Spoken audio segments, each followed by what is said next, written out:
Selamat siang teman-teman. Di video kali ini saya akan menjelaskan tentang penjadwalan.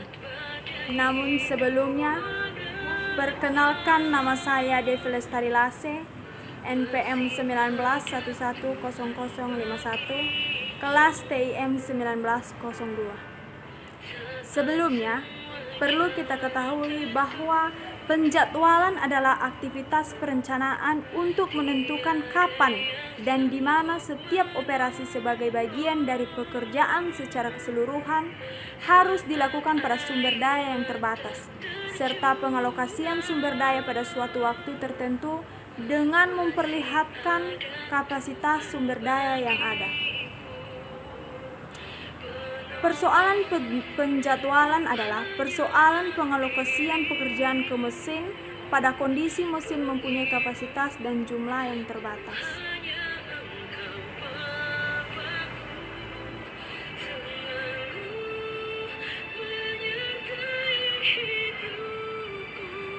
Dan secara umum juga persoalan penjadwalan dapat dinyatakan sebagai berikut.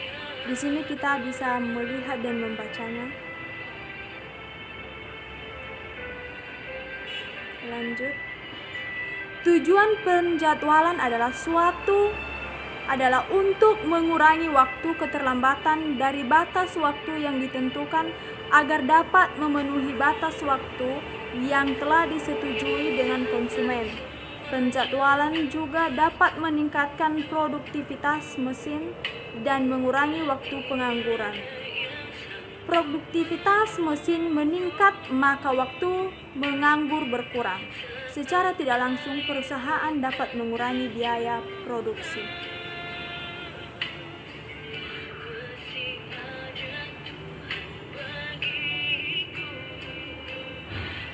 Klasifikasi penjadwalan.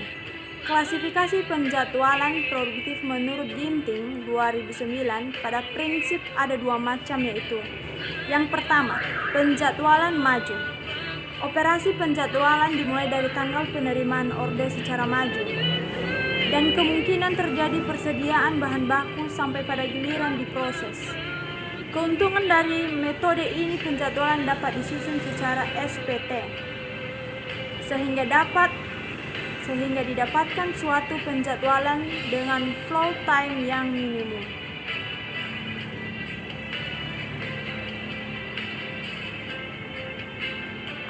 Kedua, penjadwalan mundur, yaitu suatu teknik penjadwalan dimulai dari waktu penyelesaian operasi terakhir. Keuntungan dari metode ini adalah mengurangi barang setengah jadi.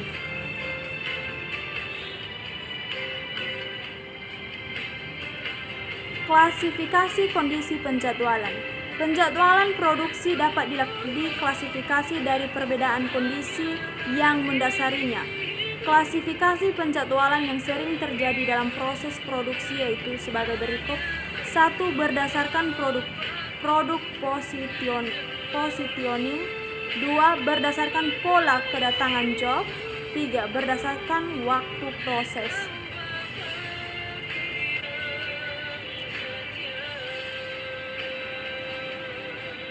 Adapun kriteria penjadwalan produksi adalah sebagai berikut. Yang pertama, completion time, waktu yang dibutuhkan untuk menyelesaikan pekerjaan mulai dari saat tersedia pekerjaan, yaitu T sama dengan 0, sampai pada pekerjaan tersebut selesai dikerjakan.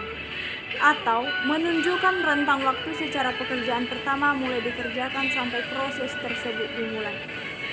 Dengan rumus CJ sama dengan FJ dikurang RJ. 2. Mean flow time merupakan waktu rata-rata waktu pekerjaan J yang dihabiskan di mana. Sebagai rumus berikut.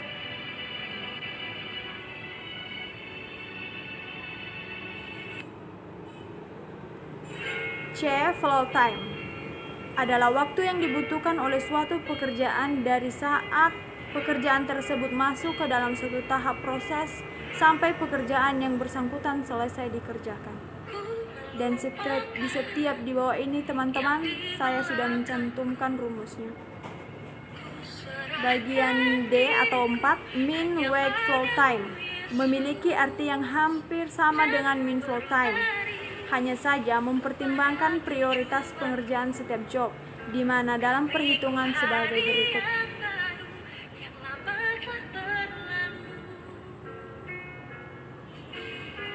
E.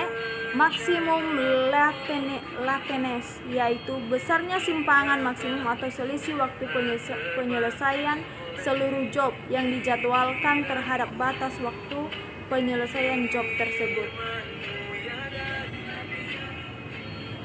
di mana limax sama dengan max.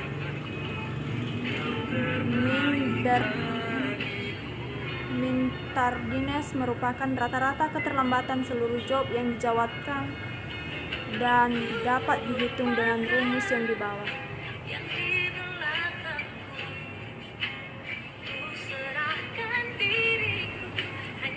Penjadwalan flow shop time. Penjadwalan flow shop adalah pergerakan dari unit satu ke unit yang lain secara terus-menerus dengan melewati workstation dan disusun berdasarkan produk yang dibuat.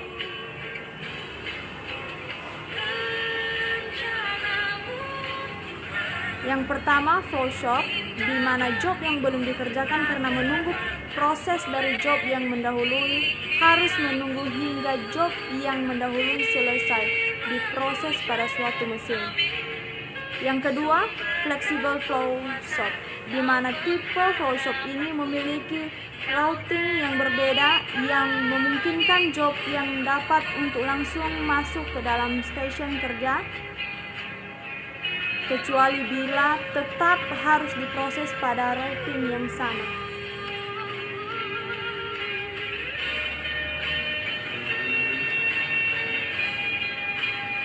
Chart dapat membantu penggunaannya untuk memastikan bahwa semua kegiatan telah direncanakan.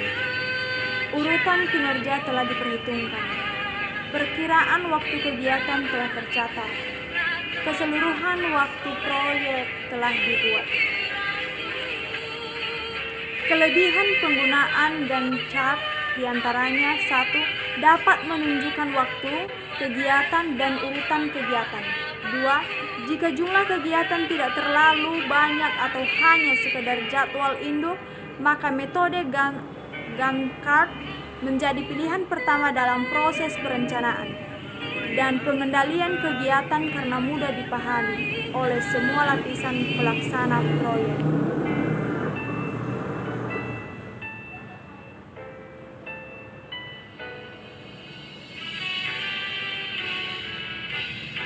Algoritma aturan prioritas aliran flexible flow hop mesin paralel identik.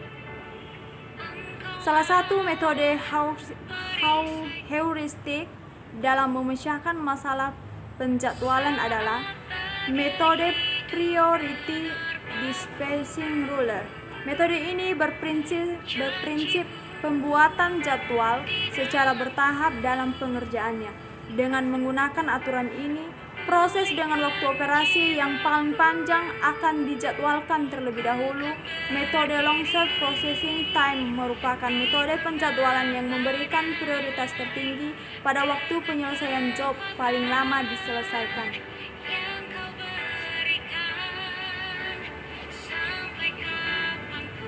Yang pertama, urutkan semua tugas menurut waktu proses terpanjang. Yang kedua, urutkan masing-masing tugas sesuai dengan waktu proses terpanjang pada masing-masing mesin, sesuai dengan aturan waktu proses terpanjang.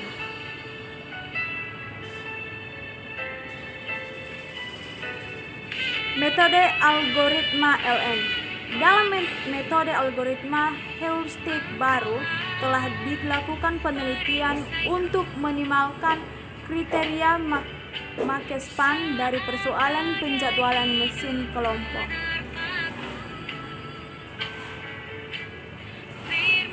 Dalam perkembangannya, algoritma LN dikembangkan oleh Rasarat 6, Logendran, and Nuttapon Nukta sombong digunakan untuk menjadwalkan sequencing pekerjaan dalam aliran fleksibel flowchart beberapa mesin identik. Ada 11 langkah yang harus dilakukan untuk mendapatkan urutan penjadwalan antara lain. Langkah pertama, untuk setiap pekerjaan I, menghitung waktu mengerjakan rata-rata setiap tugas. Di bawah ini sudah tertera rumusnya.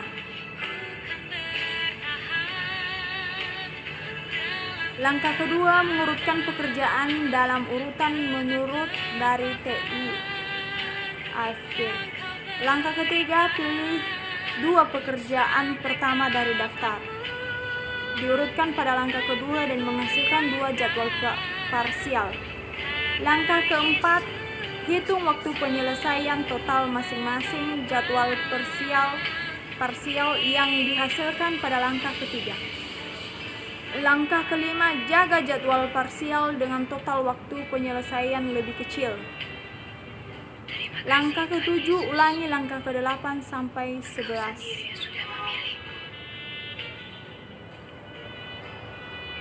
Memang aku tak bisa memilih kapan badai datang dalam Langkah ke-8, pilih pekerjaan dari daftar, diurutkan pada langkah kedua dan menghasilkan jadwal parsial dengan menyisipkan pekerjaan di jadwal parsial yang disimpan terakhir. Langkah ke-9, hitung waktu penyelesaian total masing-masing jadwal parsial dihasilkan pada langkah yang ke-8. Langkah ke-10, jaga jadwal parsial dengan total waktu penyelesaian minimum. di atas salib itu.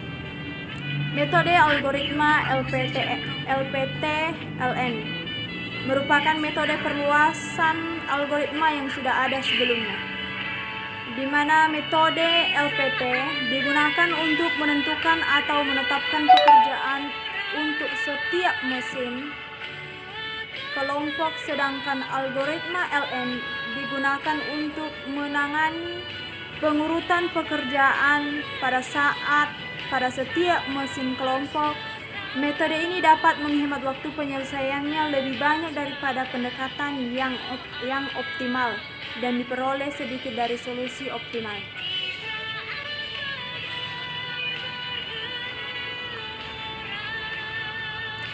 Demikian penjelasan dari saya mengenai penjadwalan. Kalau ada yang kurang, mohon dimaklumi. Sekian dan terima kasih. Shalom.